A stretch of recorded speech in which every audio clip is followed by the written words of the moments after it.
जबकि दूसरी जानिब पीपल्स पार्टी रहनुमा कमर जमान कायरा ने कहा कि हम काबीना में नहीं होंगे। क़यादत की हिदायत थी कि हमने रुकावट नहीं बनना, मुल्क को बहरानों से निकालने के लिए कोशिश कर रहे हैं। कमर जमान कायरा का बोल से खुसूसी गुफ्तगू में कहना था कि मुज़ाकरात का कल एक और अहम दौर होगा। अच्छे माहौल में गुफ्तगू रही। स्मूथ सेलिंग कैसे होगी? हम तो काबीना में नहीं होंगे, लेकिन उनके लिए और आइंदा कोई डेडलॉक क्रिएट ना हो। आखिर हम पॉलिटिकल फोर्सेस हैं, तो ये एक smooth running of the government के लिए, ताकि ये जो गैर यकीनी की कैफियत है ये वंस फॉर ऑल खत्म होने की तरफ चले।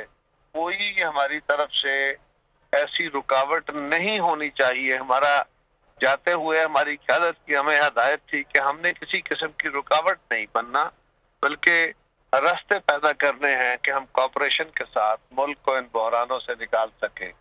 उसके लिए कोशिश कर रहे हैं। काफी चीजों पे इत्तफाक है। हमारे अभी मुज़ाकरात चल रहे हैं, कल फिर एक सेशन होगा और काफी चीजें इसमें जो मशावरत है उनके पॉइंट्स, हमारे पॉइंट्स, अच्छे माहौल में गुफ्तगू चल रही है। कल उम्मीद है कोई किसी फाइनल शेप में। सब्सक्राइब करें और बेल दबाएं ताकि कोई खबर रह न जाए।